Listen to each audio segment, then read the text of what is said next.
عزیز بہنوں اور بھائیوں، یہ سورہ بنی اسرائیل یا سورہ اسراء کی آیات 47 سے 57 تک ہیں 11 آیات ہیں۔ کم و بیش ایک رکوع کے برابر کی یہ آیات ہیں۔ نصف رکوع جو ہے یہ ایک ہے، یہ غالباً 5واں رکوع ہے، اور پھر نصف رکوع جو ہے وہ آگے ہے، اسے 4-5 آیات 6 آیات جو بعد میں ہیں، اور 5-6 آیات ایک رکوع کی ہیں۔ تو الحمدللہ ہم تقریباً اس سورت کے نصف پہ جو ہے وہ پہنچ گئے ہیں۔ اگر ہم اس کے مضامین پہ، سورت کے مضامین پہ اگر تھوڑا سا ہم ریکیپ کر لیں تو آپ کو یاد ہوگا کہ اس سورت کے بہت سارے مضامین ہیں، اس کے اندر بیان ہوئے ہیں۔ عظیم سورت ہے، بیسیکلی قرآن کریم پر ایمان کی جو ہے وہ دعوت دی گئی ہے، اور اس پہ انسانیت کی طرف خاص طور پر جو اللہ تعالیٰ کی طرف رہنمائی ہے اس کے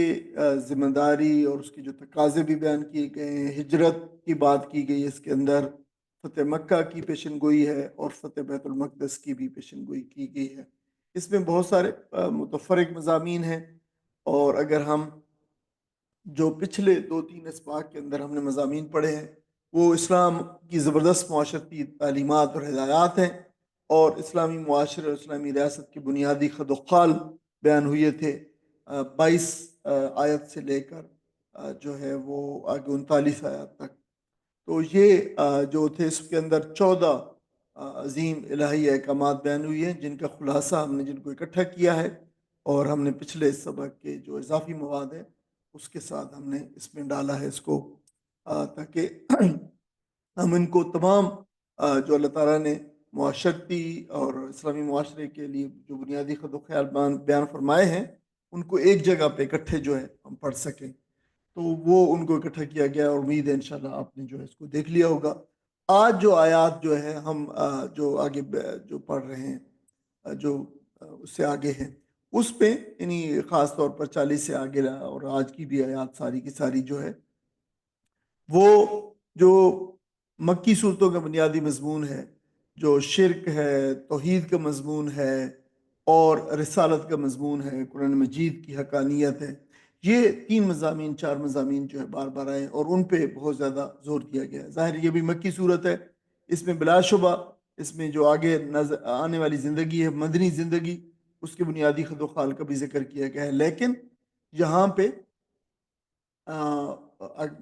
جو عقائد ہیں اور دعوت ہے اور توحید کا بیان، وہ تو کوئی صورت بھی مکی صورت اس سے خالی نہیں ہے، تو وہ بھی یہاں پہ بڑے زبردست انداز میں، زور انداز میں بیان کیے گئے ہیں۔ سبق کی طرف آتے ہیں۔ نخنو عالمو، نخنو ہم، عالمو سب سے زیادہ جانتے ہیں، یہ سپرلیٹو ڈگری ہے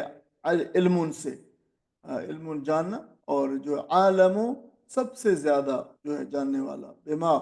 ہم سب سے اس چیز کو جو ہم سب سے زیادہ جانتے ہیں، اس چیز کو جو اس کو یستمعون سنتے ہیں، وہ بھی جس کو سنتے ہیں وہ۔ اچھا، یہ جو یستمعون ہے، یہ آپ دیکھ رہے ہیں سین میم عین، اس کا جو ہے وہ مادہ ہے، اور جو ہے وہ اس کو سمع، لیکن یہ خالی سننا نہیں ہوتا،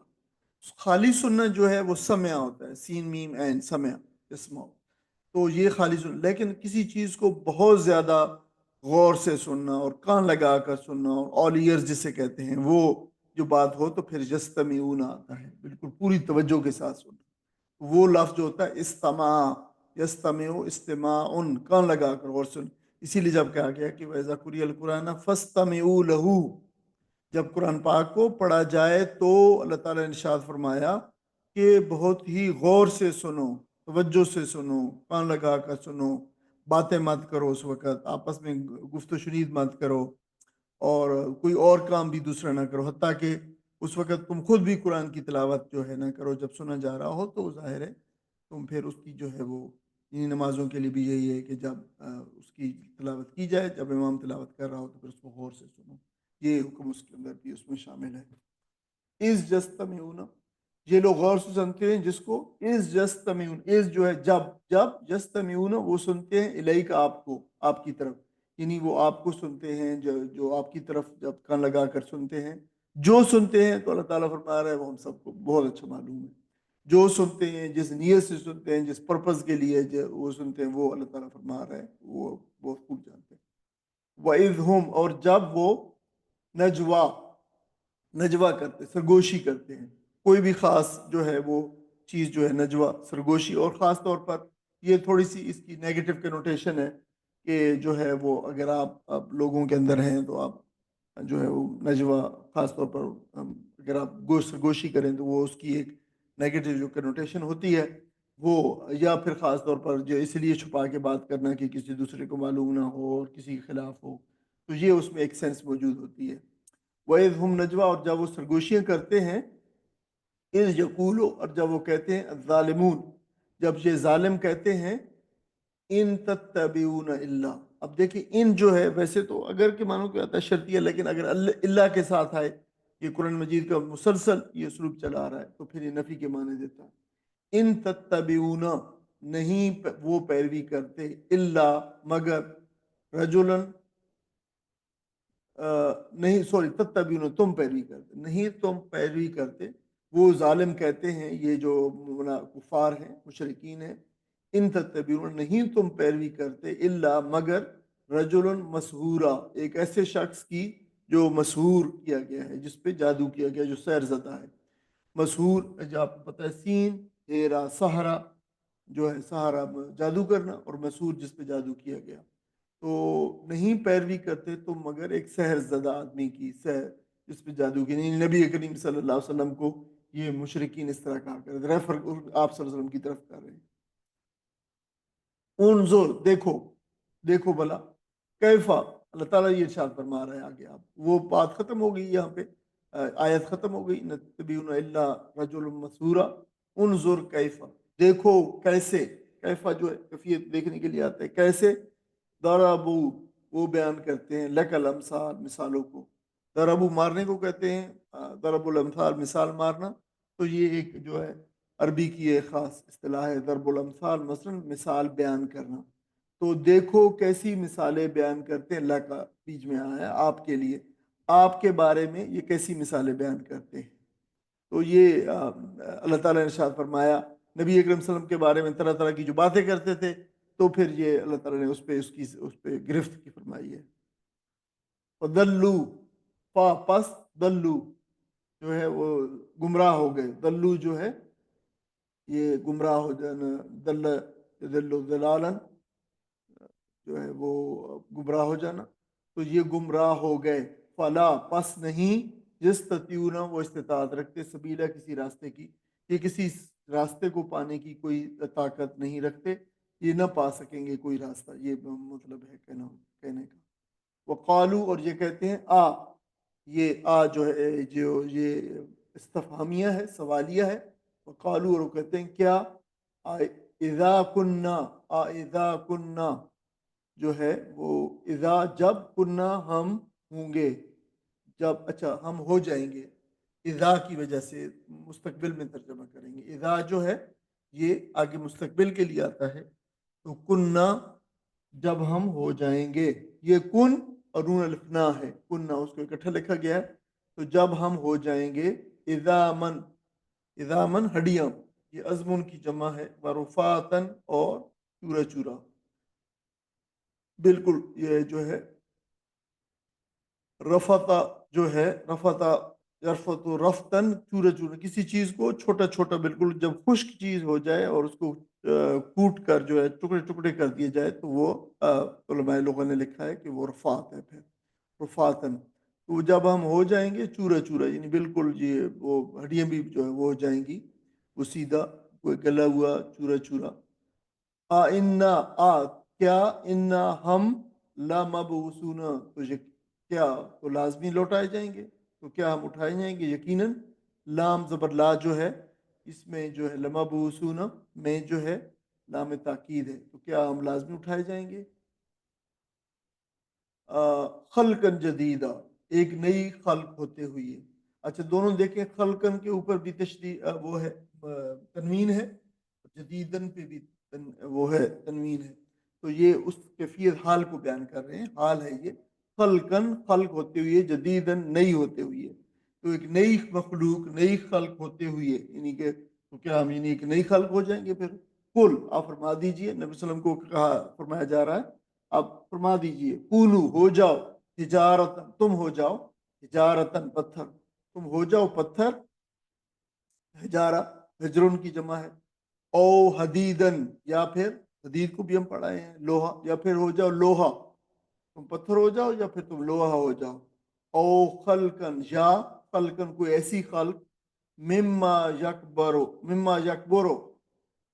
کوئی ایسی خلق جو مما، یہ جو من اور ما سے بنا ہے، جو اس سے یعنی من ما اس سے زیادہ، جو یکبرو ہو بڑی یا مشکل، یعنی مشکل کے معنی میں بھی یہ لفظ استعمال ہو سکتا ہے، یعنی کوئی اور مخلوق ہو جاؤ، لوہے اور پتھر سے بھی زیادہ کوئی اور مخلوق ہو جاؤ، دوسری زیادہ مشکل، قبر یکبر قبرن بڑا ہونا، اس سے بڑی یا اس سے مطلب مشکل مراد ہے یہاں پہ، فی صدورکم، فی صدورکم تمہارے سینوں میں یا تمہاری سوچ میں، یا دل جو کہ سوچنے سے مراد ہے یہاں پہ، یعنی تمہاری سوچوں میں، تمہاری سوچ میں تم کوئی جو ہے ہو جاؤ، تمہاری سوچ میں کوئی ایسی مخلوق ہو جو لوہے اور پتھر سے بھی زیادہ سخت ہو یا مشکل ہو، وہ بھی اگر تمہاری کوئی تمہاری پرسپشن میں ہے وہ ہو جاؤ، تو یعنی پھر بھی اٹھائے جاؤ گے، یعنی یہ اللہ تعالیٰ یہ فرما رہا ہے کہ تم ہو جاؤ پتھر یا تم لوہا یا کوئی اس سے بھی زیادہ سخت مخلوق جو ہے، جو تم سوچ سکتے ہو، جو تمہارے سینوں میں ہے، تو پھر بھی اٹھائے جاؤ گے، فَسَيَقُولُونَ پس سَيَقُولُونَ تو پھر وہ ضرور کہیں گے، ان قریب کہیں گے، من کون، یعیدنا یعیدو اٹھائے گا دوبارہ نہ ہم کو، تو کون اٹھائے گا ہم کو، یعنی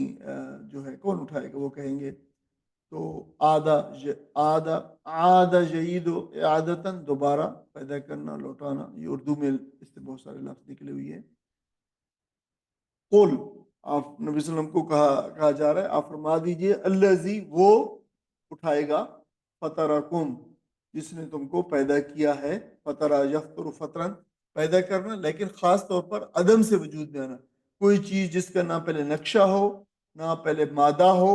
اس چیز کو پیدا کرنا جو ہے فطرہ کہلاتا ہے، یعنی جو قرآن مجید میں دوسری جگہ اللہ تعالیٰ کے بارے میں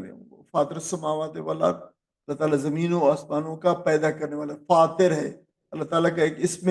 گرامی بھی جو ہے الفاطر ہے، وہی ہے کہ وہ دنیا کو اور چیزوں کو بغیر نقشے کے اور بغیر مادے کے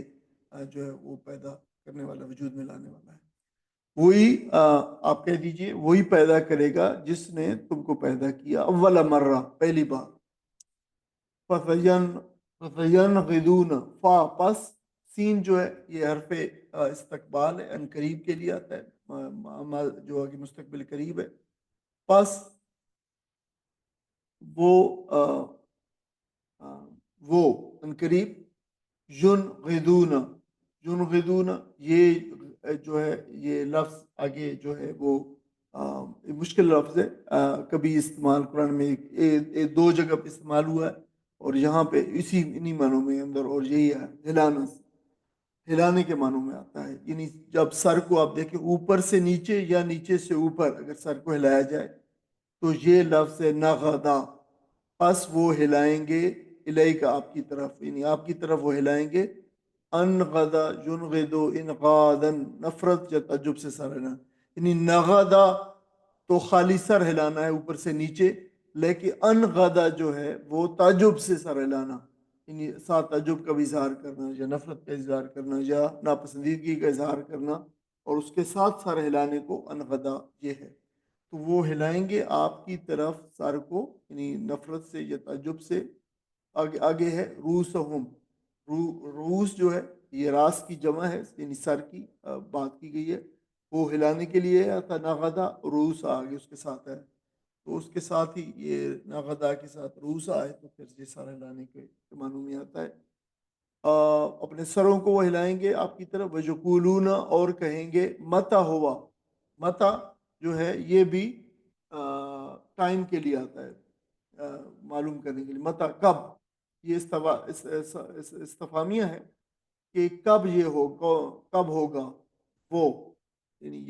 یہی بات جو آپ کہہ رہے ہیں کہ وہ پیدا کرے گا، اس نے دوبارہ پیدا کیا، تو وہ کہہ رہے ہیں کب ہوگا یہ؟ قل، آپ فرما دیجئے، عسا، ان قریب ہے، ہو سکتا ہے، ان یکون قریبا، کہ وہ قریب ہو سکتا ہے، ان کے یکون قریبا، وہ ہو قریب، آپ ان سے کہیے کہ ہو سکتا ہے وہ بہت ہی قریب ہو، یوم، جس دن، یدعو، وہ جس دن پکارے گا وہ، یعنی پکارے گا، یعنی جہاں پہ قریب ترین جو ہے وہ اللہ تعالیٰ کی طرف بات ریفر ہو رہی ہے، تو وہی یہاں سے مراد ہے، جس دن وہ پکارے گا، یدعوکم، تم کو پکارے گا، پس نتیجتاً تستجیبون، یہ اصل میں تو لفظ ہے استجابہ، یہ لفظ ہے استجابہ، تو اسی سے تستجیبون، تم جواب دو گے، جس دن وہ پکارے گا تو تم جو ہے استجابہ، یعنی استجابہ یستجیب، استجابتاً قبول کرنا، جواب دینا، تعمیل کرنا، یہ سارے، تو تم اس دن پھر تعمیل کرے گا، اللہ تعالیٰ تمہیں پکارے گا حاضر ہونے کے لیے، تو تم پھر تعمیل کرو گے، بحمدہ ہی، اس کی حمد کے ساتھ، یہ اللہ تعالیٰ کی حمد، وَتَظُنُّونَ، اور گمان کرو گے، اور تظنون، تم گمان کرو گے، یہ تا پہلا جو ہے یہ تائے تانیث، وہ تائے جو ہے وہ سیکنڈ پرسن کا ہے،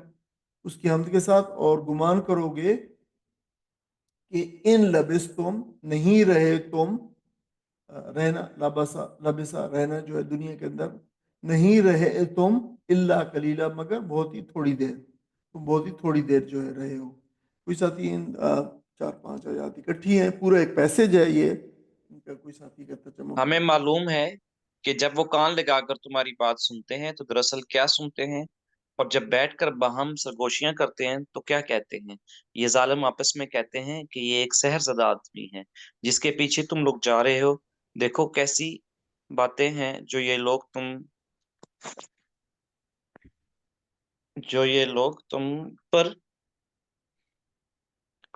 جو یہ تم پر چھانٹتے ہیں، تم پر چھانٹتے ہیں۔ یہ بھٹک گئے ہیں، انہیں راستہ نہیں ملتا، کہتے ہیں جب ہم صرف ہڈیاں اور خاک ہو کر رہ جائیں گے تو کیا ہم نئے سرے سے پیدا کر کے اٹھائے جائیں گے۔ ان سے کہو تم پتھر یا لوہا بھی ہو جاؤ، یا اس سے بھی زیادہ سخت کوئی چیز جو ہمارے ذہن میں قبول حیات سے بعید تر ہو، پھر کبھی تم اٹھ کر رہو گے اور ضرور پوچھیں گے کون ہے وہ جو ہمیں پھر زندگی کی طرف پلٹا کر بلائے گا۔ جواب میں کہو وہی جس نے پہلی بار تم کو پیدا کیا۔ وہ سر ہلا کر پوچھیں گے اچھا تو یہ ہوگا کب؟ تم کہو گے کیا عجب وہ وقت قریب ہی آ لگا ہو، جس روز وہ تمہیں پکارے گا تو تم اس کی حمد کرتے ہوئے اس کی پکار کو جواب میں نکل آؤ گے،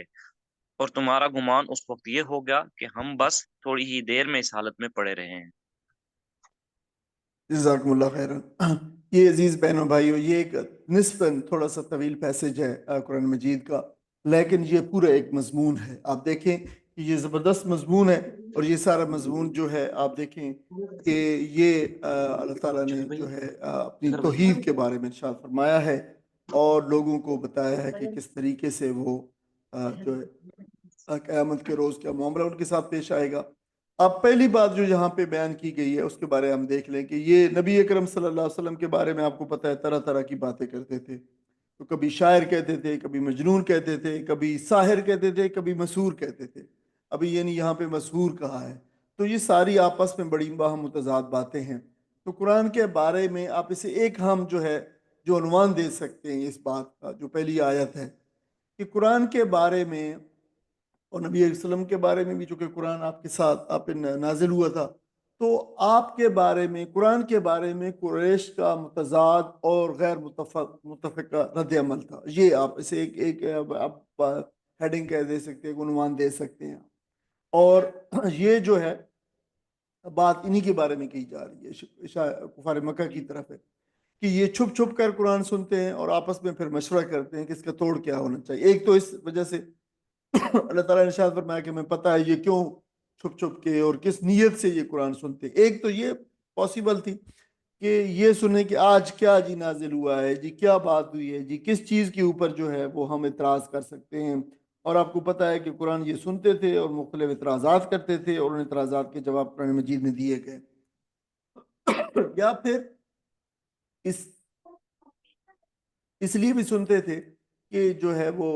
جو بھی لائے عمل جو ہے مسلمانوں کے پاس نبی اکرم صلی اللہ علیہ وسلم کے پاس جو بات آئی ہے اس کا کوئی توڑ نکال سکے.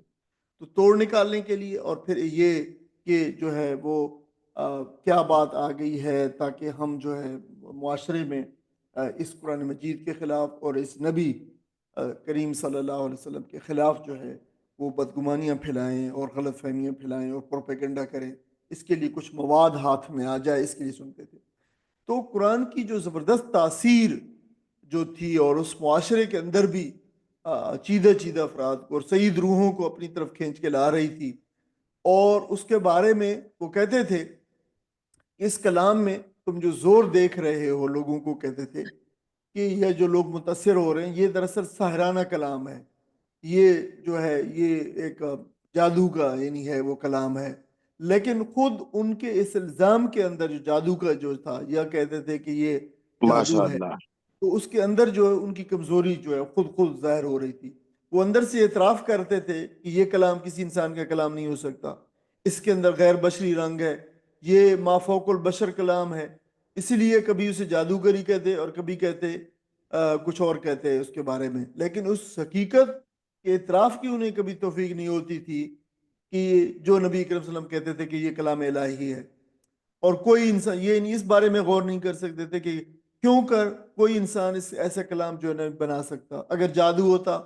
تو جادو تو بہت سارے لوگ جو ہے جانتے ہیں, اور دنیا سے ایک سے بڑھ کر ایک جادوگر جو ہے موجود ہے, اور وہ پھر جادوگر وہ لے آتے اور کلام پہ اس بنا کرتے. لیکن ان کے اندر اس جب یہ کہتے تھے تو خود بخود اس کمزوری کا اظہار کرتے تھے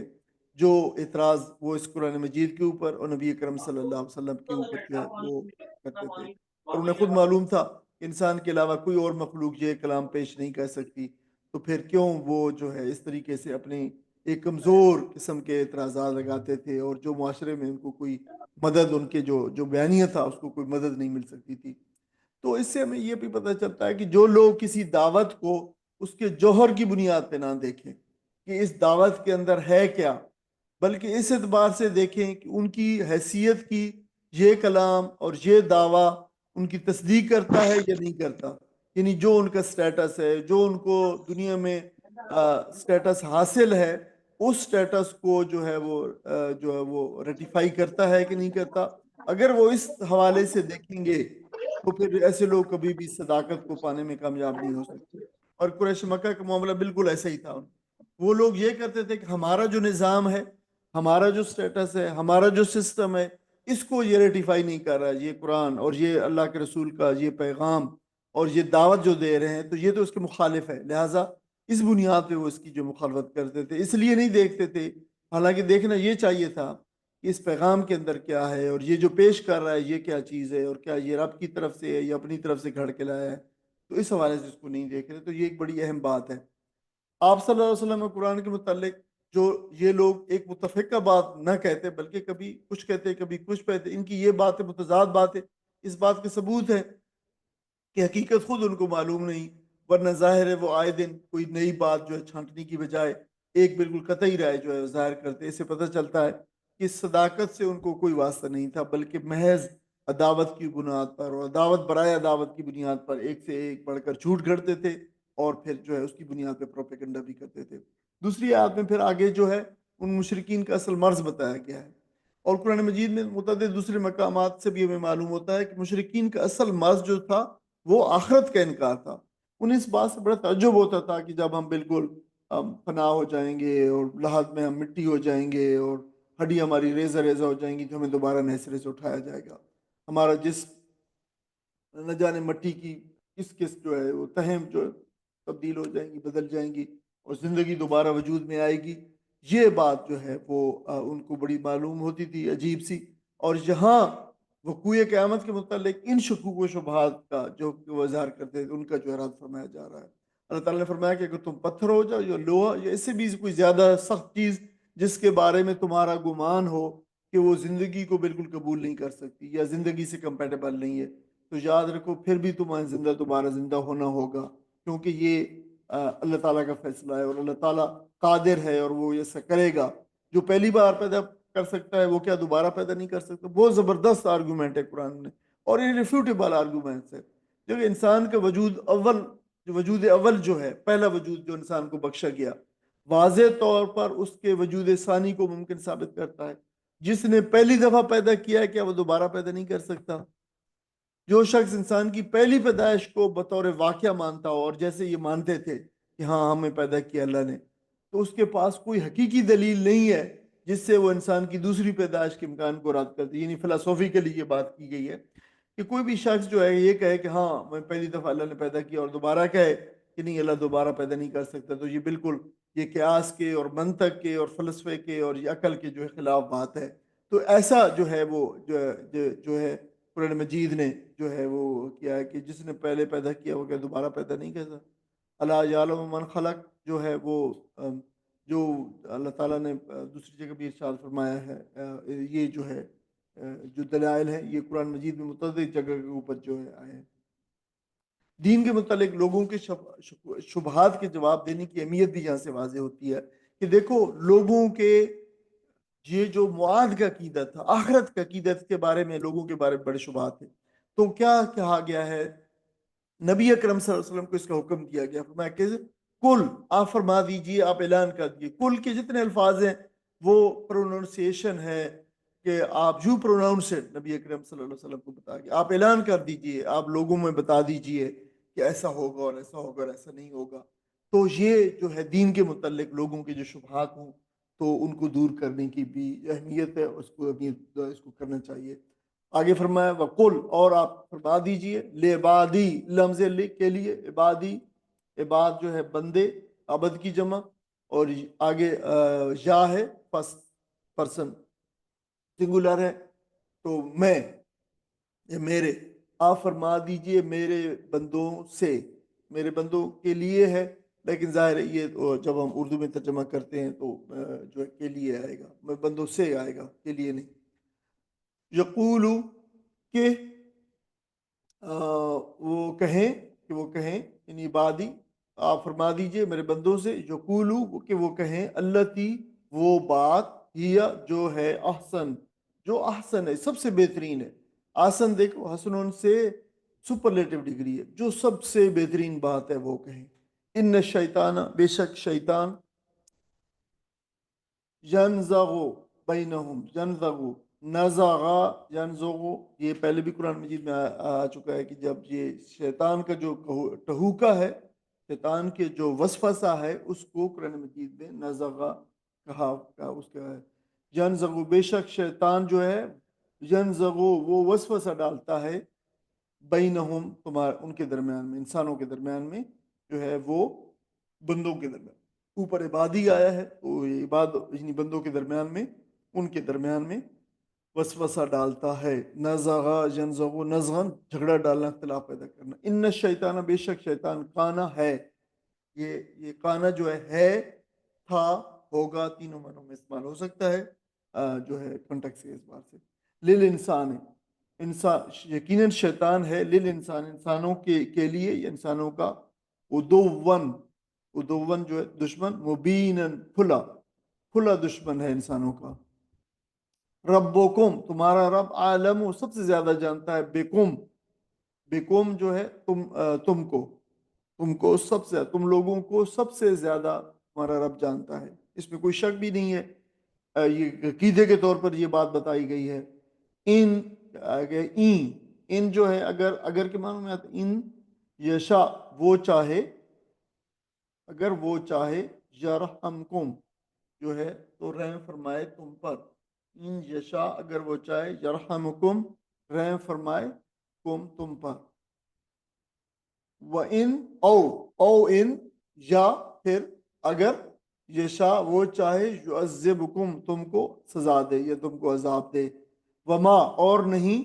ارسلنا ہم نے بھیجا، کا آپ کی طرف، اور نہیں بھیجا ہم نے آپ کی طرف یا آپ کو، علیہم ان کے اوپر، وکیلا ایک کوئی نگہبان بنا کر، ہم نے ان کے اوپر کوئی نگہبان بنا کر نہیں بھیجا. وربوں کا، اور آپ کا رب، عالم سب سے زیادہ جانتا ہے، جاننے والا ہے، دونوں معنی ٹھیک ہے. بے من اس چیز کو جو السماوات والا جو زمینوں میں ہے اور آسمانوں میں ہے،